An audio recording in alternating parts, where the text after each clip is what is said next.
In the 8th century, while Europe struggled through centuries of fragmented coinage and barter, merchants in distant provinces of China began depositing vast sums of heavy copper coins and receiving in return something almost weightless, a piece of paper, light enough to be carried on the wind. They called it flying cash. What if the solution to moving mountains of metal across an empire was nothing more than trust in a fragile receipt? And what happened when that trust was tested by the very power that first embraced it? The Tang Dynasty, 618 to 907 AD, ruled over one of the most prosperous and expansive empires the world had ever seen. Chang'an, the capital, was a metropolis of over 1 million souls, the nexus of Silk Road trade. Silk flowed out, spices and horses flowed in, tea from the south, iron from the west. Commerce pulsed through every province. But beneath this golden age lay a quiet crisis. The basic unit of money was the copper cash coin, round with a square hole, strung together in units of 1,000, called a guan or string. A single string weighed several pounds. For large transactions, buying tea caravans, paying taxes across regions, settling deals in distant cities, merchants needed dozens, sometimes hundreds of these strings, thousands of pounds of metal. Transporting them meant slow caravans, armed guards, and constant risk of robbery on the long roads. By the early 9th century, the problem grew acute. Tax reforms under Emperor Xianzong demanded more payments in coin rather than grain or silk. Demand for copper cash surged. Mines could not keep pace. Coins flowed out of the capital to the provinces, creating shortages in Chang'an itself. Everyday business slowed. Merchants hesitated to carry fortunes in metal that could vanish in a single ambush. Around 804 AD, in the bustling trade hubs of Sichuan and other regions, merchants found a workaround.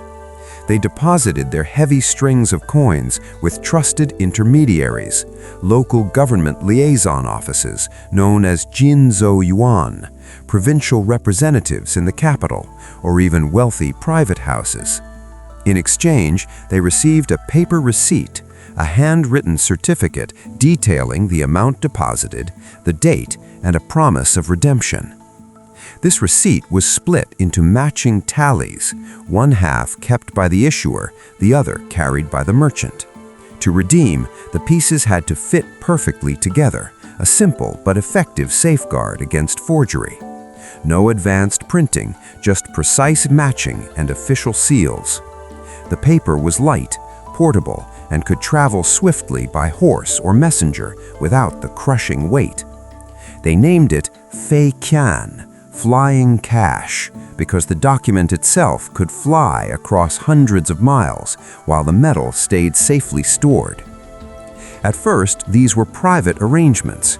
Merchants traded the receipts among themselves for goods or payments, rather than always redeeming them immediately. The paper began to circulate as a proxy for the coins it represented. Trust in the issuer, the government office, the army commissioner, the rich family, became the foundation of value. The government watched closely, at first wary. Bills of exchange had been attempted before, and officials feared they might drain coins from the capital or enable fraud. Bans were issued, but the system proved too useful to suppress. Tea merchants in particular relied on it to move profits from southern plantations to northern markets without risking entire caravans. In 804 AD, during the reign of Emperor Xianzong, the throne made a decisive turn. Flying cash was officially recognized, no longer underground.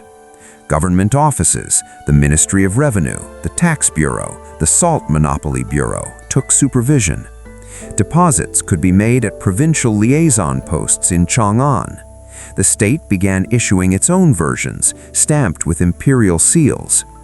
Fees were charged at first, 100 yuan per 1,000 yuan deposited, but merchant complaints forced them to drop. The system spread. Merchants deposited in the provinces redeemed in the capital. Taxes flowed more easily. Trade accelerated. The empire's vast distances shrank. For decades, flying cash worked because it remained fully convertible. The paper promised real copper coins, stored and waiting, no overissuance, no promises beyond the metal on hand. Trust held because the backing was tangible, the redemption reliable. The peak came quietly. Commerce flourished as never before. Tea caravans moved without fear. Silk merchants settled accounts across regions in days instead of months. The Tang economy, already vast, gained new fluidity. Power centralized further. The emperor could track and tax flows more efficiently through regulated channels. Yet the seed of vulnerability was planted. When power controls the issuance of money, the temptation to expand it grows. Flying cash was still a bill of exchange, not true circulating currency. It required physical redemption. But the mechanism, paper representing value beyond immediate metal, was proven.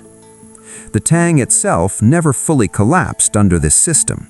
Flying cash remained limited, regional, and convertible. It faded gradually as the dynasty weakened from other pressures, rebellions, military overstretch, coin shortages persisting. But the pattern endured. In the following Song Dynasty, starting 960 AD, the idea evolved. Merchants in Sichuan, facing even heavier iron coins, revived and expanded it into jiaozi, true promissory notes with standard denominations, eventually government-issued from 1024 AD. Here, the mechanism shifted. Jiaozi began backed by reserves, initially iron cash at ratios like 1/5 or more. But as wars drained treasuries, as trade boomed, the government printed more notes than reserves allowed. Denominations climbed to thousands of guan. Circulation ballooned, millions of men in notes against far fewer coins. By the 12th century, exchange rates collapsed. A note worth 1,000 coins might redeem for only hundreds, then dozens. Inflation eroded purchasing power. Trust fractured. People hoarded metal. Barter returned in places. The cycle revealed itself. Innovation solves a problem of scarcity. Power embraces it for convenience. Overreach follows, and value unravels when promises outstrip reality. Flying cash began as a merchant's clever response to the weight of empire, a way to move value without moving metal. It rested on trust, in institutions, in tallies, in the promise of redemption. When that trust was absolute and the backing real, the system soared. But history shows the pattern repeats. When the issuer holds the power to create more paper than metal can support, the lightness that once freed commerce becomes the fragility that undoes it. This story of flying cash teaches one enduring truth about money. Value is never in the material alone. It lives in the confidence that the promise will be kept. When that confidence erodes, whether through overissuance, war, or greed, the consequences arrive slowly at first, then with devastating force. The pattern echoes through centuries, from ancient tallies to modern ledgers. Trust, once broken, is not easily rebuilt.